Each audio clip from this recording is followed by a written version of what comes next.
On Halloween night 2002, while São Paulo's wealthy elite celebrated behind gated walls and security systems, an 18-year-old law student unlocked her family's front door and let death walk in. This is a true story. Her name carried the weight of aristocracy. Von Richthofen descended from Germany's most famous war hero. She spoke 3 languages, studied at the most prestigious university in Brazil, wore designer clothes and smiled in every family photograph.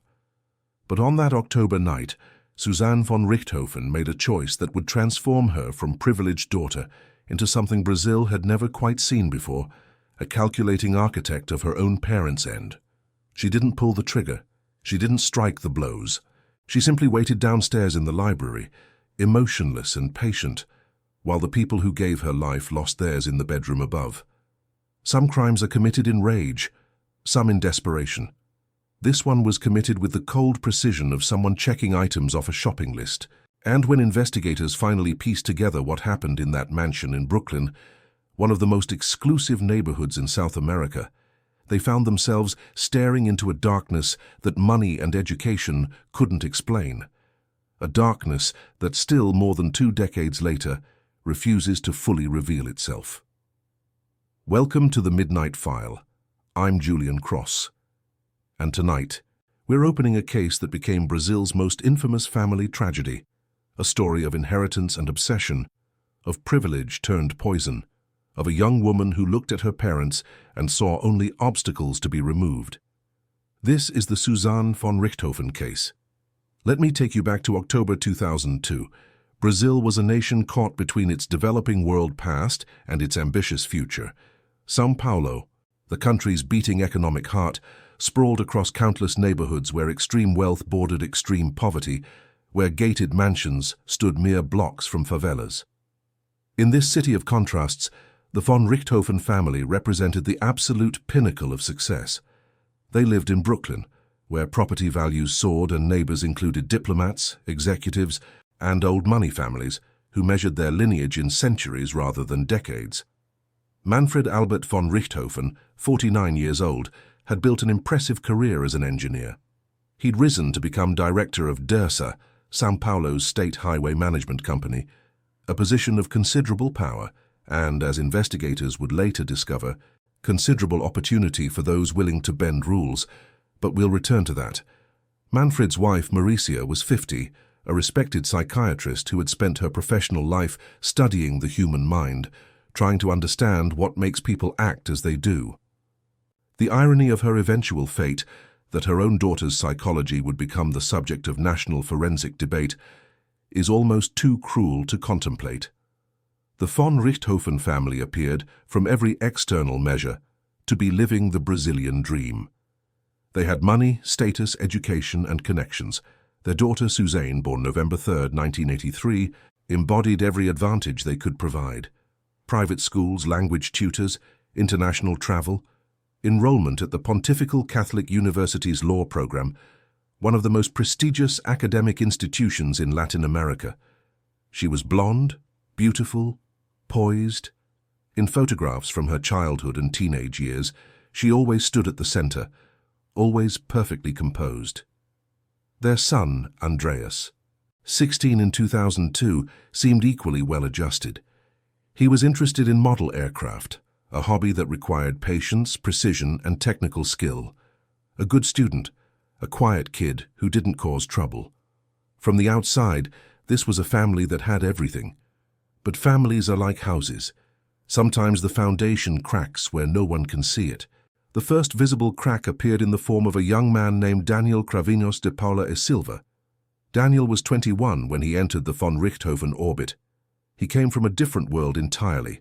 Working class, modestly educated, unemployed more often than not. He spent his time building model aircraft, occasionally working odd jobs, and, according to multiple sources, smoking marijuana with regularity that concerned those around him.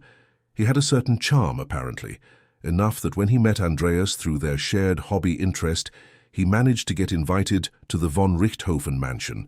That's where he met Suzane.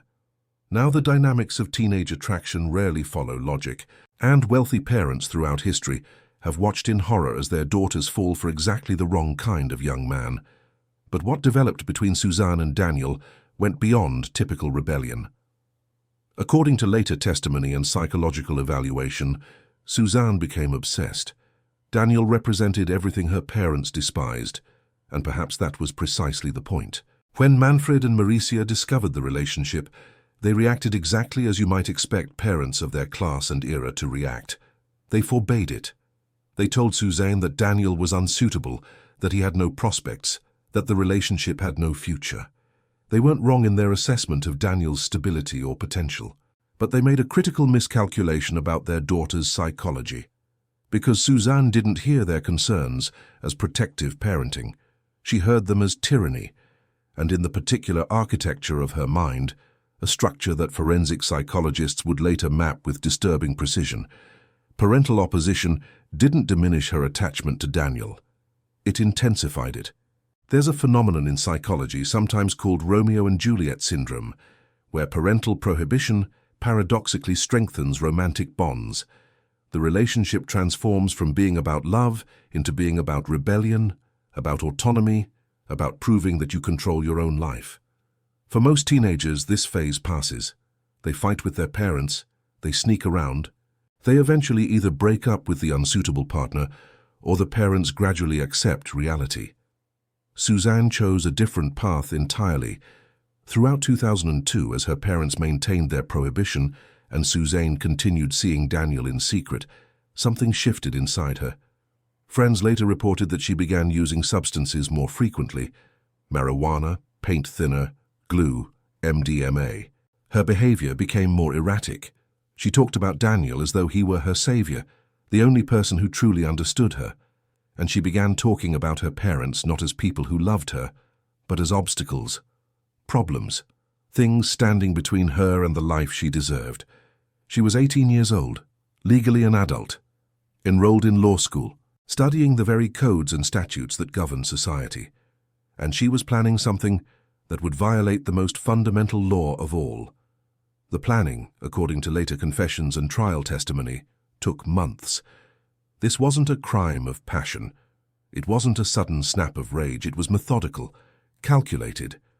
Suzane studied her parents' routines, their security systems, their vulnerabilities. She discussed the plan with Daniel, who brought his older brother Christian into the conspiracy. Christian Cravinhos, 26, would later claim he tried to dissuade his younger brother from the insanity of the plan, but ultimately, whether through greed or misplaced loyalty or simple weakness, he agreed to participate. Daniel crafted the weapons himself, iron bars, crude but effective, made in a carpentry workshop. The plan was simple in its brutality. Suzane would disable the security systems and unlock the doors. The brothers would enter the house, go upstairs to the master bedroom, and do what needed to be done. Then they would stage the scene to look like a robbery, take enough valuables and cash to make it plausible, and establish alibis that would direct suspicion away from the family. October 31st, 2002 was chosen for execution, Halloween, a night when strange things happen, when masks are acceptable, when the boundary between normal life and nightmare temporarily dissolves. If you're disturbed by what you're hearing, if this story feels like it's reaching into some dark corner of human nature that we prefer not to examine, then subscribe to this channel. Because we don't look away from darkness here, we study it, we try to understand it, and the only way to comprehend how something like this happens is to follow the story to its end. Let me walk you through the evening of October 31st, 2002. The von Richthofen mansion in Brooklyn stood quiet in the warm São Paulo night. Suzane had made sure Andreas would be out of the house. She'd arranged for him to attend a LAN party, one of those all-night gaming sessions that teenage boys love. She didn't want her brother home for what was coming. Whether this was mercy or calculation, I'll let you decide. Around midnight, Manfred and Maricia von Richthofen prepared for bed. Manfred, exhausted from his week managing highway projects and bureaucratic challenges at Dersa. Maricia, perhaps thinking about her patient case files, the troubled minds she worked to heal. Neither of them knew that their daughter downstairs was methodically disabling the alarm system they trusted to keep intruders out. Suzane knew the codes. She knew which cameras covered which angles. She knew the blind spots. She had grown up in this house. It held no secrets from her. With practiced efficiency, she rendered their security systems useless. Then she went to the front door and unlocked it. Daniel and Christian Cravinhos entered quietly. They carried the iron bars Daniel had made, wrapped to muffle sound. They moved through the familiar layout of the house. Daniel had been there before, had memorized the path from door to staircase to second floor to master bedroom. What happened next, I'm going to describe with care. Because while we don't shy away from truth in these files, we also don't traffic in gratuitous horror. What matters is understanding the nature of the act, not dwelling on every detail. The brothers entered the bedroom where Manfred and Maricia slept. The attack was sudden and overwhelming. Multiple blows from the iron bars aimed at the heads of two defenseless people who had perhaps seconds to understand what was happening to them. When the physical trauma proved insufficient to end things quickly, towels were used to complete the task, a method that extended suffering beyond what anyone would wish on their worst enemy. Downstairs in the library, Suzane waited. She didn't scream. She didn't run. She didn't call for help or try to intervene. According to her later statements, she simply sat there, knowing what was happening directly above her, and she waited for it to be finished. Think about that for a moment. The emotional architecture required to sit calmly while your parents are being taken from this world, when a single shout could potentially stop it, when you could grab the phone, when you could do anything except nothing. That's not normal psychology. That's something else entirely. After the violence ended, the real performance began. The three young people ransacked the library, scattering jewelry across the floor, pulling books from shelves, creating the visual chaos of a burglary. Daniel used a knife to cut open the family safe, removing approximately 8,000 reals in Brazilian currency, plus 6,000 euros and 5,000 US dollars, enough to make robbery plausible. Not so much that it would seem like intimate knowledge of the family's cash reserves, but they made mistakes, critical ones. They left expensive jewelry in plain sight. They overlooked a revolver that any professional burglar would have immediately taken. The staging was too perfect in some ways, too sloppy in others. It had the quality of people who had watched crime shows, but never actually committed crime. Amateurs performing expertise. Then came the alibi. Suzane and Daniel drove to a motel, checked in, obtained a receipt. Physical proof that they were elsewhere when the hypothetical robbery occurred. It was calculated, premeditated, the kind of planning that demonstrates mens rea, the legal term for criminal intent, in its purest form. Hours later, they returned to the mansion with Andreas. They discovered the bodies. They called the police, and Suzane von Richthofen, 18-year-old law student, began to perform grief. The São Paulo homicide division, known as DHPP, responded to the scene. They found what appeared to be a tragic robbery gone wrong. A wealthy family targeted by criminals who had escalated violence beyond necessity. But from the beginning, something felt wrong to the investigating officers. The lead detective, whose name became synonymous with this case in Brazilian criminal justice circles, began with the standard questions. Who had access to the house? Who knew the family's routines? Were there any recent threats or concerns? The preliminary answers pointed toward random criminal violence, but the forensic analysis told a different story. The absence of forced entry was the first major contradiction. The alarm system had been disabled from the inside, not bypassed from outside. The cameras had been shut off by someone who knew where they were and how they functioned. The pattern of stolen and abandoned items made no sense for professional criminals. This was intimate violence disguised as random crime. Within 48 hours, the investigation had shifted focus from unknown external perpetrators to the family itself. And Suzane's behavior during questioning raised immediate concerns. Detectives noted her unusual calmness, her lack of expected emotional response. When asked about finding her parents, she reportedly asked with peculiar flatness, "What do I do now?" Not "why did this happen?" and not "who could have done this?" but "what do I do now?" So as if the situation were a logistical problem requiring procedural guidance rather than an unfathomable tragedy. The investigation intensified. Police began surveillance of known associates. particularly focusing on Suzane's prohibited boyfriend and his brother. And that's when Christian Cravinhos made the mistake that would unravel everything. Christian, now in possession of his share of the stolen cash, did what many young men might do with unexpected wealth. He bought something visible and expensive. A motorcycle. He paid for it in 36 $100 bills laid out on the counter of the dealership, cash that far exceeded his normal economic means. The police, already watching the Cravinhos brothers with increasing suspicion, documented the transaction. They pulled telephone records and found hundreds of calls between Suzane and Daniel in the weeks before the crime, a pattern of constant communication consistent with conspiracy rather than casual dating. They interviewed neighbors, friends, classmates, anyone who might provide insight into family dynamics. The evidence mounted. The timeline of the alibi didn't quite align with the medical examiner's estimated time of the crime.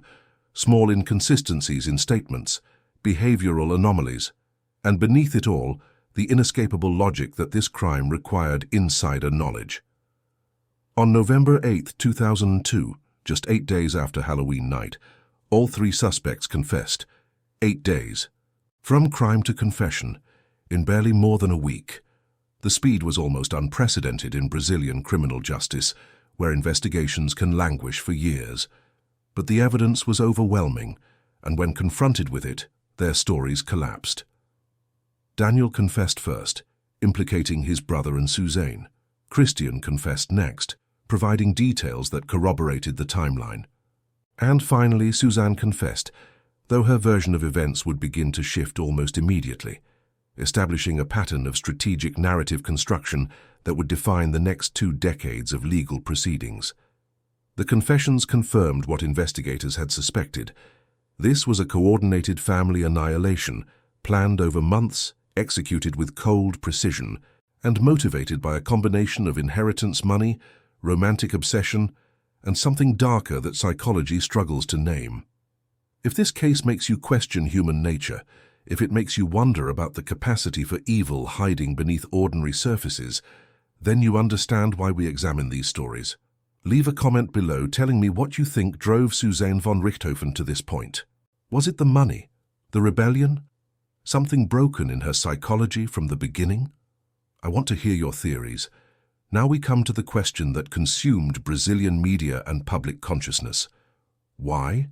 What could possibly motivate an 18-year-old woman with every material advantage to orchestrate the end of the people who gave her that life? The prosecution built their case around multiple intersecting motivations, each more disturbing than the last. First, there was money. The official family estate was valued at approximately 5.5 million reals, substantial wealth by any measure. But here's where the case becomes truly extraordinary. During the financial investigation, prosecutors discovered something that changed the entire calculus of the crime. They found evidence that Manfred von Richthofen had allegedly embezzled around 10 million euros from Dersa, the state highway agency he directed, and deposited those funds into anonymous Swiss bank accounts opened exclusively in Suzane's name on her 18th birthday in November 2001. 10 million euros. In 2002, that was approximately 10.8 million US dollars, a fortune beyond most people's imagination, sitting in Swiss accounts, legally accessible to an 18-year-old who had just reached majority. The prosecutors argued that this massive sum represented the true prize, not the family estate in Brazil, but the hidden European fortune that Suzane could access independently once her parents were no longer alive to control or contest it. But money alone doesn't fully explain it. Plenty of wealthy heirs wait impatiently for inheritance without resorting to elimination. There was something more personal, more psychological at work. The immediate trigger, according to trial testimony, was a real estate conflict. Suzane wanted her parents to purchase an apartment where she and Daniel could live together, essentially funding their prohibited relationship with family money. When Manfred refused, when he insisted that Suzane would need to achieve financial independence through employment before receiving such support, something in her psychology snapped. She had been raised with unlimited access to wealth, every desire met, every wish granted. And suddenly, for the first time, her parents were saying no. Not, "We can't afford it," but "We choose not to give this to you because we disapprove of your choices." To Suzane, this felt like tyranny, intolerable control, and in her calculus, there was a simple solution: remove the source of control. The psychological dimension of the case fascinated forensic experts from the beginning. Here was a young woman studying law at a prestigious university, clearly intelligent, functionally rational, who had nonetheless convinced herself that ending her parents' lives was an acceptable solution to her frustration. That's not typical criminal psychology. That's something else. Clinical observers noted what they termed Romeo and Juliet syndrome, the phenomenon where parental opposition paradoxically intensifies romantic attachment. When Manfred and Maricia forbade Suzane from seeing Daniel, they inadvertently transformed the relationship from casual teenage dating into an all-consuming obsession. The prohibition gave the relationship meaning beyond mere attraction. It became about autonomy, identity, the right to choose your own path. But most teenagers experiencing this dynamic don't proceed to coordinate family elimination. They rebel in normal ways, sneaking around, lying about whereabouts, perhaps running away. Suzane's leap from frustration to methodical planning reveals something fundamentally different in her psychological architecture. Trial testimony established that Suzane had increased her substance use significantly in the months before the crime. Marijuana, paint thinner, glue, MDMA. These substances can impair judgment, lower inhibitions, and distort emotional processing. But they don't create murderous intent from nothing. They might remove the brake, but there had to be a desire to accelerate in the first place. Multiple witnesses described how Suzane talked about Daniel as a savior figure and her parents as oppressors. This wasn't typical teenage hyperbole. It was a deeply held narrative in which she had cast herself as the victim of unjust control, Daniel as the liberator, and her parents as villains whose elimination would constitute justice rather than tragedy. The psychology here is narcissistic in the clinical sense. Narcissism isn't simply vanity or self-love. It's a characterological organization where the self becomes the only real consideration, where other people exist primarily as instruments or obstacles relative to one's own desires, where empathy becomes functionally impossible. Think about the night of the crime again. Suzane sitting in the library, knowing what was happening upstairs. A person with normal emotional equipment couldn't do that. The screams, the sounds of violence, the knowledge that people who had raised you were experiencing terror and pain. Most humans would be physiologically incapable of sitting still through that. They would act, even if only to run away screaming. Suzane waited calmly. That's not about being evil in some abstract sense. That's about the absence of normal human connection to other people's suffering. And that absence has a name in psychology: psychopathy, or more precisely, functional psychopathy, the condition where rational thought remains intact, but emotional circuitry, particularly empathy and guilt, functions at profoundly diminished capacity. The delay between crime and trial stretched from November 2002 to July 2006. Nearly 4 years of legal maneuvering, psychiatric evaluations, and media speculation. During those years, the case consumed Brazilian public consciousness. It became more than crime, it became a national obsession, a collective examination of class, family, privilege, and pathology. When the trial finally commenced in July 2006, it was unlike anything Brazil had seen. 5,000 citizens applied for 80 available courthouse seats. The court's website crashed from traffic volume. Television networks petitioned for broadcasting rights. Though cameras were ultimately prohibited in the courtroom, special permission allowed audio and video recording of opening and closing arguments, footage that would be replayed endlessly on news programs and true crime documentaries. The prosecutor, Roberto Tardelli, became a household name through his handling of the case. His presentation to the jury was methodical and damning. He walked through the timeline, the forensic evidence, the pattern of calls between conspirators. He presented the financial records showing Daniel's sudden wealth. He played portions of the confessions, and he argued that Suzane von Richthofen was not a naive young woman manipulated by an older boyfriend, but rather the architect and mastermind of the entire operation. Tardelli used language that shocked even hardened courtroom observers. He called Suzane the personification of evil, terminology usually reserved for serial offenders or mass violence, not 18-year-old law students. But he argued that the premeditation, the calculated nature of the planning, and most significantly, Suzane's complete absence of remorse justified such characterization. The defense strategy for all three defendants focused on minimization and blame shifting. Christian Cravignos claimed he had tried to dissuade his brother and only reluctantly participated, positioning himself as a secondary figure rather than active conspirator. The jury apparently found this somewhat persuasive. His eventual sentence was 1 year shorter than his brother's, suggesting they accepted his argument of diminished role. Daniel's defense was more complex. He reversed his original confession narrative, now insisting that Suzane had orchestrated everything, that she had promised him access to inheritance money, that she had manipulated him through intimacy and emotional control. He even made allegations, completely unsubstantiated and later disproven, that Suzane's father had been involved with her in ways that created psychological trauma motivating the crime. These claims were denied by both Suzane and Andreas, and forensic investigation found absolutely no supporting evidence. The accusations were strategic, attempting to paint Suzane as a damaged manipulator rather than calculating criminal. But they failed to convince. Suzane's defense was perhaps most interesting because it revealed so much about her psychology. Her attorneys argued that she had been psychologically coerced by Daniel, that he had threatened to leave her if she didn't facilitate his plan, that she was essentially a victim of manipulative control by an older man. This narrative required the jury to believe that Suzane, intelligent, educated, from a powerful family, had been helpless to resist the influence of Daniel, unemployed, uneducated, from a working-class background with no particular charisma or resources beyond his relationship with her. It's a defense that might work if there were any evidence of coercion, any signs that Suzane had expressed reluctance or tried to stop the plan. But the telephone records showed hundreds of calls between them, suggesting coordination rather than control.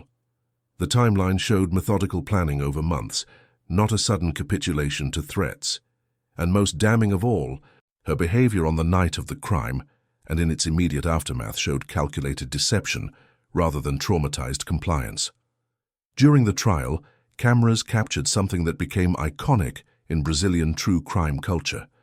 In one piece of footage, Suzane sits in the courtroom and her attorney leans close to whisper something to her. Audio analysis later revealed he was telling her to cry, to show emotion, to appear grief-stricken. Suzane's response, also picked up on microphone, was essentially that she couldn't manufacture tears on command. Think about what that reveals. Not that she was stoic or in shock, but that she understood the performance required and simply couldn't execute it convincingly. She knew she was supposed to appear sad. She understood the social script, but she couldn't access the emotional state necessary to cry about her parents' situation because that emotional state didn't exist within her. That footage, replayed thousands of times on Brazilian television and YouTube, did more to convince the public of her guilt than perhaps any piece of forensic evidence, because it showed a young woman treating her parents' end as a public relations problem rather than a tragedy. The jury deliberated on the case for hours. The evidence was overwhelming, the confessions clear, the motivations established. On June 22, 2006, they returned with verdicts that would send all three defendants to prison for decades. Suzane von Richthofen, 39 years and 6 months imprisonment, initially in closed regime, meaning maximum security conditions. Daniel Cravignos, 39 years and 6 months imprisonment, also closed regime. Christian Cravignos, 38 years and 6 months, 1 year shorter, due to the jury accepting his argument of secondary involvement. All three were convicted of double homicide with aggravating circumstances. The aggravations were significant. Crimes committed for frivolous motive, using means that prevented victim defense, employing cruel methods, and fraud through staging the crime scene. These aggravations meant the sentences would be served under the strictest possible conditions, with limited possibilities for early release or regime progression. The crimes were also classified as hediondos, heinous crimes under Brazilian law.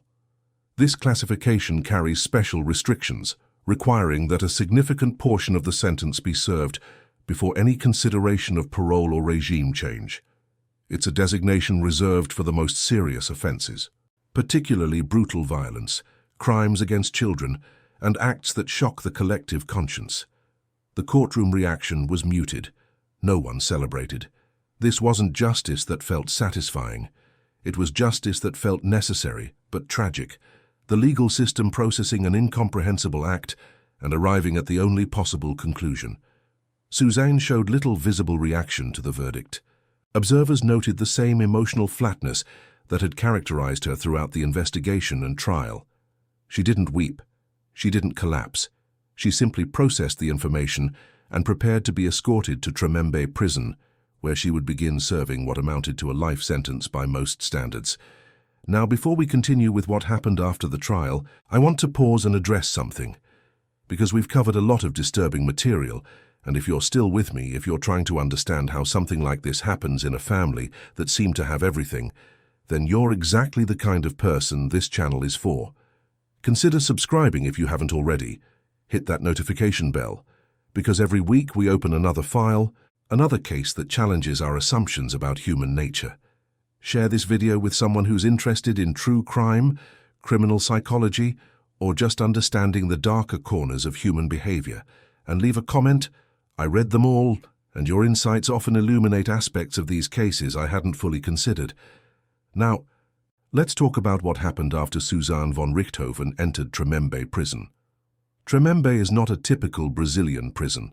It's located in São Paulo state, and over the years it has become known as the Prison of the Famous, a facility housing high-profile offenders, public figures who committed crimes, and cases that captured national attention. Suzane's arrival there made her part of a strange cultural phenomenon where inmates become ongoing characters in Brazil's collective true crime narrative.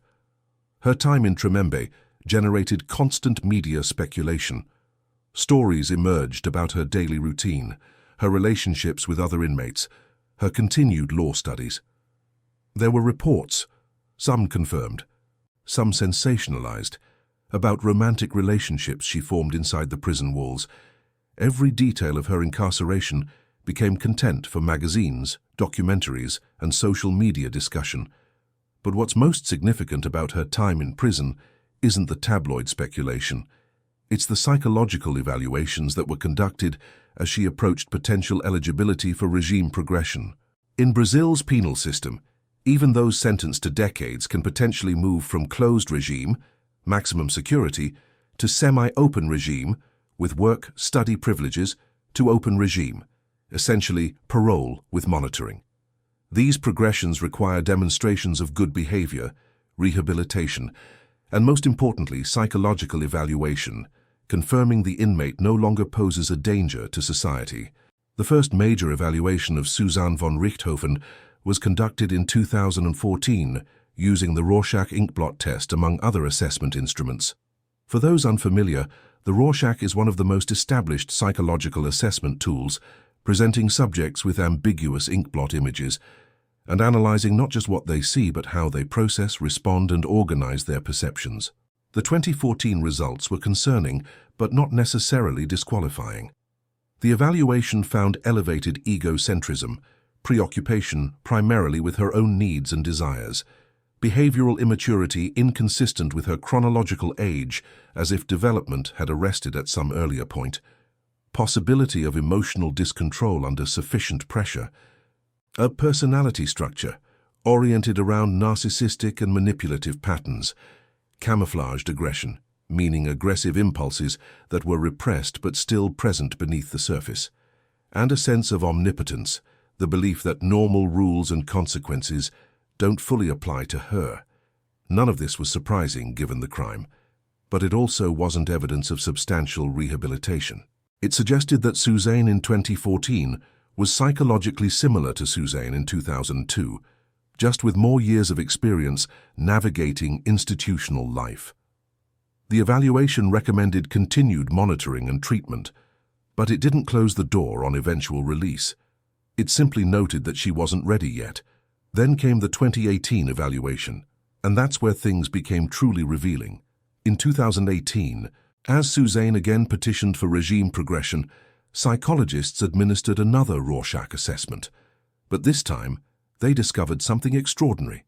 Suzane had somehow obtained advance access to the Rorschach plates, the specific ink blot images used in testing. She had essentially rehearsed her responses, preparing interpretations that would make her appear psychologically healthy, emotionally balanced, rehabilitated. Imagine that for a moment. A woman in prison for orchestrating her parents' elimination, facing a psychological test that will help determine if she's safe to gradually return to society, and her response is not to genuinely engage with treatment, but to cheat the test, to manipulate the evaluation itself. But here's the beautiful irony. The Rorschach doesn't work the way Suzane apparently believed it does. It's not simply about what you see in the ink blots. It's about how you process information, how quickly you respond, patterns in your thinking, physiological indicators like pupil dilation, the structure of your cognition. You can memorize correct answers to what you see, but you can't fake the underlying cognitive architecture. The psychologists immediately recognized what she had done. Her responses were too rehearsed, too controlled, too perfect. Normal human responses to ambiguous stimuli include hesitation, revision, spontaneity. Suzane's responses had none of that. They were performances of psychological health rather than demonstrations of it. And the very fact that she attempted this manipulation revealed everything the test was designed to measure. It showed that her primary mode of engaging with the world remained fundamentally deceptive. It showed that she viewed even psychological evaluation as a game to be won rather than a genuine opportunity for self-examination. It showed that she remained, in the most fundamental sense, unchanged. The 2018 evaluation confirmed the findings from 2014 and added new concerns: persistent egocentrism and narcissism, emotional coldness, absence of authentic emotional response to her situation or crime, continued infantilism and immaturity despite being in her mid-30s, and most significantly, complete absence of remorse, no guilt or authentic concern regarding her actions. The risk assessment was stark. She posed potential danger to society due to difficulty evaluating consequences of her actions. And in a note that echoed like a warning across decades, the evaluation stated that if under sufficient pressure to achieve important goals with social pressure present, she could potentially commit similar acts. Read that again. The professional opinion wasn't that she had been rehabilitated and wouldn't repeat such behavior. It was that given sufficient motivation and pressure, she might do it again. The prosecution's expert witness invoked a concept from 19th century psychiatry that had fallen out of fashion but seemed disturbingly applicable: folie morale, or moral madness. Not insanity in the legal sense. Suzane didn't hallucinate, didn't lose touch with reality, could plan and execute complex tasks with precision, but rather a characterological disorder affecting moral sensibility while preserving rational function. She could think, she could plan, she could function. She simply couldn't feel in the normal human way. Empathy, guilt, remorse, the emotional circuitry that prevents most people from harming those they're supposed to love, appeared to be fundamentally absent or profoundly diminished. When confronted during evaluations about the nature of her crime, Suzane reportedly argued that it wasn't truly heinous.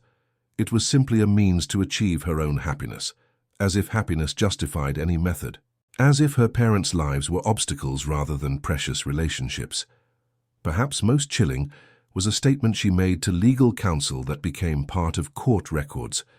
"If my parents hadn't opposed it, they would be alive." That sentence structure. If my parents hadn't opposed it, not if I hadn't done this terrible thing, the responsibility in her formulation belonged to them. They forced the situation through their opposition. She was merely responding to their unreasonable control. That's not how normal human psychology processes the elimination of loved ones. That's rationalization, operating at a level that suggests something fundamentally different in how she constructs moral causation. While Suzane von Richthofen served her sentence and underwent psychological evaluations, The case lived a second life in Brazilian media and popular culture. It became a phenomenon that transcended crime reporting and entered the realm of national mythology.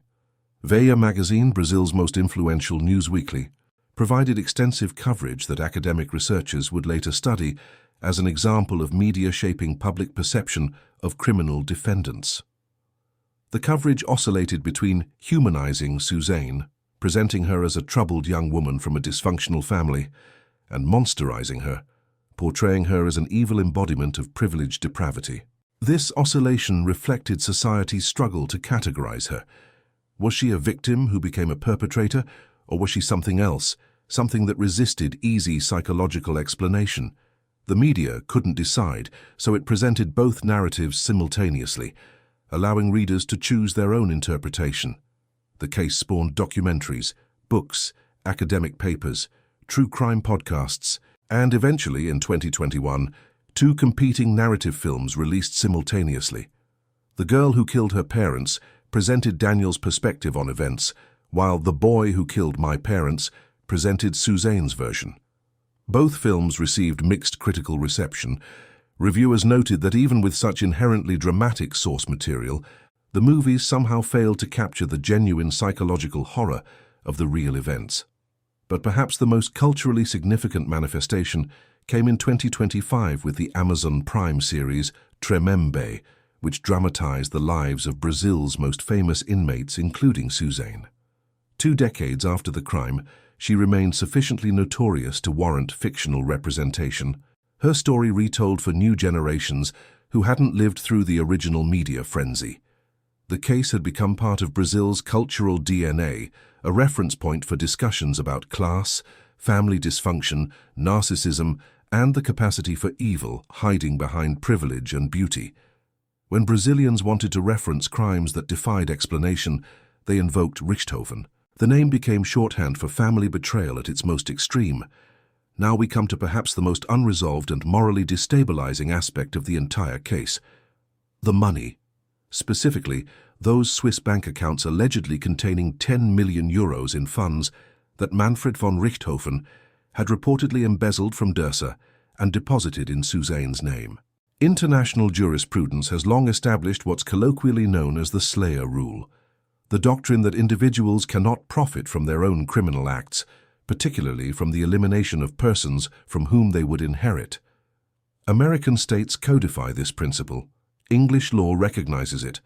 South African courts enforce it. The logic is simple. Allowing perpetrators to benefit from their victims' assets would create perverse incentives and violate fundamental concepts of justice.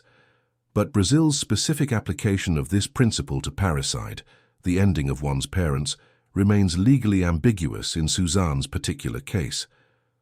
The official family estate of 5.5 million reals was seized and eventually distributed, according to complex legal proceedings that excluded Suzane. But the Swiss accounts present a different challenge. Those accounts were opened in Suzane's name when she turned 18. Legally, they were hers before the crime occurred. The fact that they allegedly contained embezzled funds from her father's position at Dersa complicates matters further. Are they even legitimate assets, or are they the proceeds of a separate crime entirely? As of 2025, those accounts remain frozen. Nearly 23 years after Halloween night 2002, the question of whether Suzane will eventually access 10 million euros sits unresolved in international banking law and Brazilian succession statutes. Public opinion overwhelmingly opposes any possibility of her benefiting from wealth connected to her parents. The idea that she could eventually live in comfort, funded by the very people she orchestrated the removal of, strikes most Brazilians as a profound miscarriage of justice, a final insult to Manfred and Maricia von Richthofen. Yet legally, the question remains genuinely uncertain. Will Brazilian courts eventually apply the Slayer rule principle? Will Swiss banking authorities release the funds to surviving family members? Will the money sit frozen indefinitely, slowly eroding through administrative fees and currency fluctuations? Nobody knows. And that uncertainty creates a grotesque irony that haunts the entire case. The young woman who ended her parents for wealth may or may not ultimately get that wealth. Depending on legal interpretations, that remain contested years after her conviction. In January 2023, after serving approximately 20 to 21 years of her 39.5-year sentence, Suzane von Richthofen was released on parole under what Brazilian law terms open regime conditions. She had to maintain regular contact with authorities, follow specific restrictions on movement and activity, but she was no longer imprisoned in the traditional sense. Her release triggered exactly the media frenzy you would expect.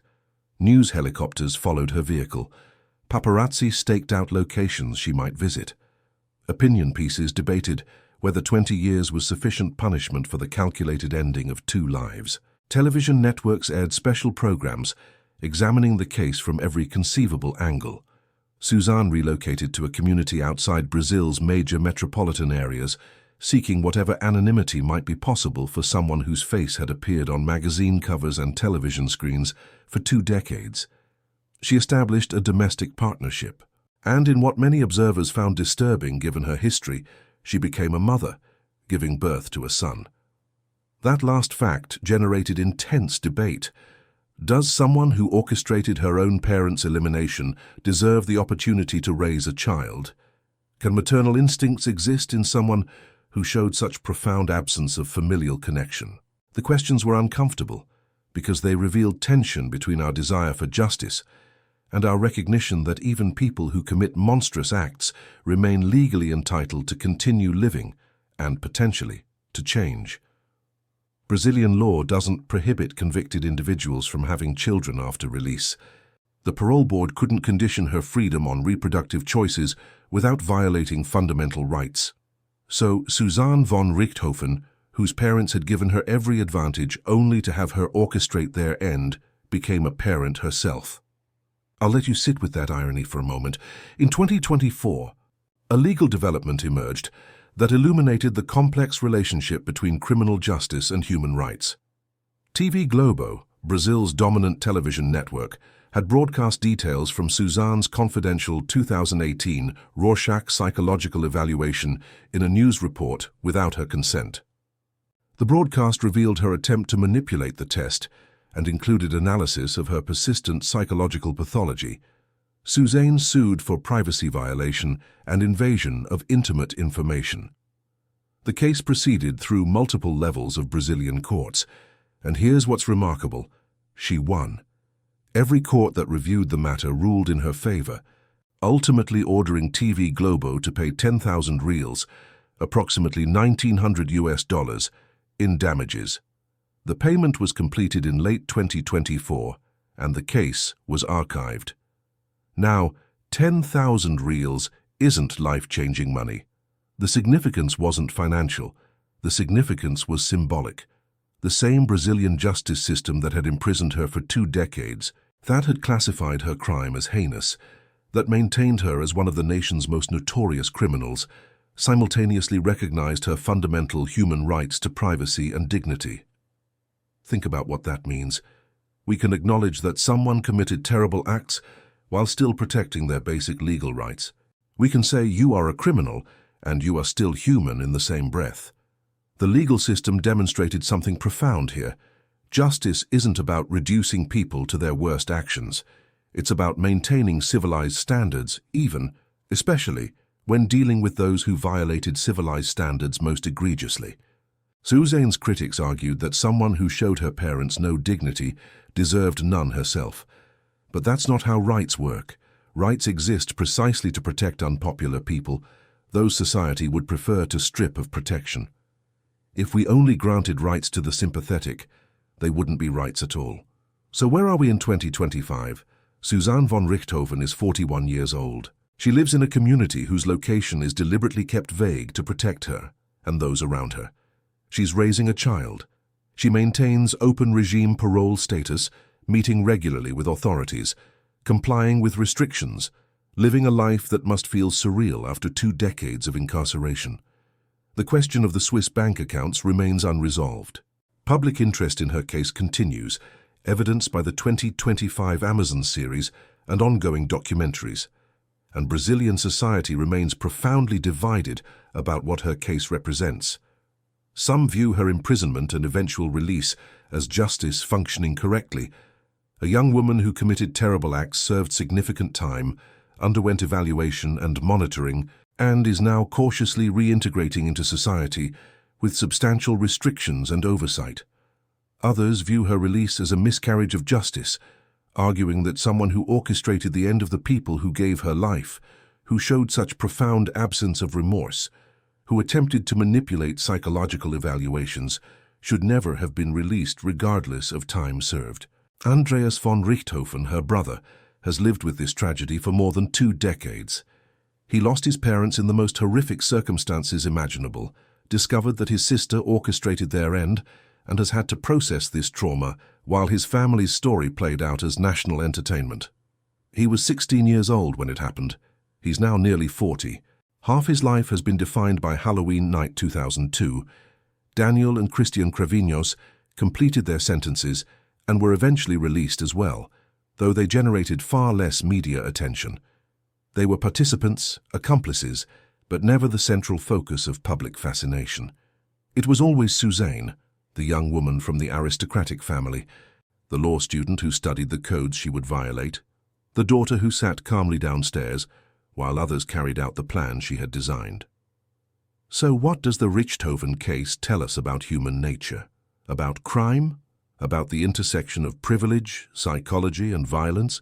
First, it shatters comfortable illusions about how evil manifests. We like to believe that people who commit terrible acts look evil, sound evil, come from broken circumstances that explain their brokenness. Suzane von Richthofen had every advantage. She was beautiful, educated, wealthy, surrounded by opportunity. And she orchestrated something that most people couldn't imagine in their darkest moments.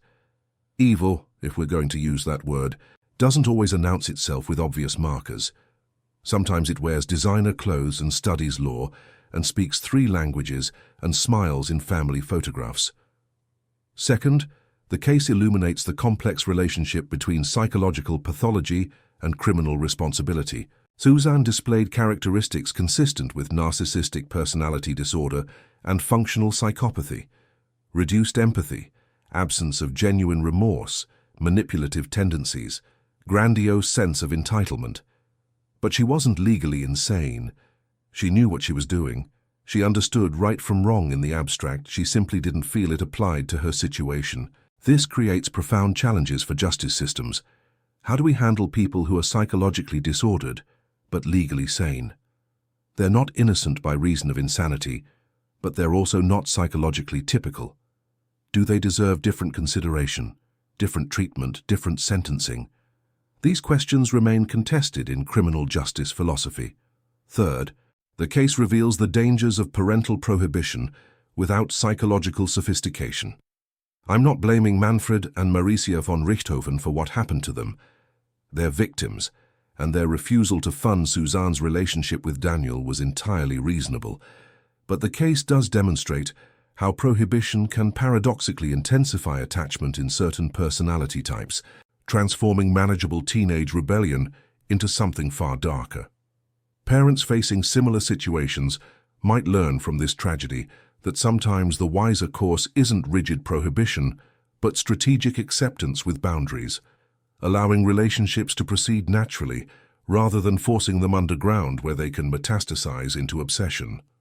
Fourth, the case exposes the profound gap between legal closure and moral resolution.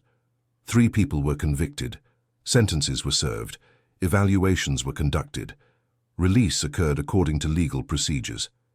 And yet nothing feels resolved. Justice was administered, but it doesn't feel like justice. The punishment happened, but it doesn't feel like adequate punishment. 2 people are gone forever, and their ending is explained but not explained, understood but not understood. Some crimes are like that. They process through the legal system, all the proper mechanisms engage, verdicts are reached, sentences are served. But the moral and psychological questions remain unanswered. Why did this happen? Could it have been prevented? What does it tell us about human capacity for violence against those we should love most? As I close this file tonight, I'm thinking about Manfred and Maricia von Richthofen, not as characters in Brazil's most famous true crime case, but as real people who had hopes and fears and dreams. Manfred, who had built a successful career and wanted his daughter to appreciate the value of work and independence. Mauricia, who spent her professional life trying to understand the human mind, never imagining that her own daughter's psychology would become the subject of national forensic debate. They went to sleep on Halloween night 2002, believing their biggest problem was their daughter's unsuitable boyfriend. They woke, if they woke at all, to incomprehensible violence from people they had trusted, or in Suzane's case, loved unconditionally since birth. There's no neat lesson here, no simple moral.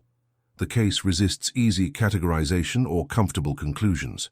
It's a story about the human capacity for violence, about psychology operating according to rules we don't fully understand, about privilege that couldn't protect against pathology, about a family that looked perfect from outside but contained darkness that would ultimately consume it.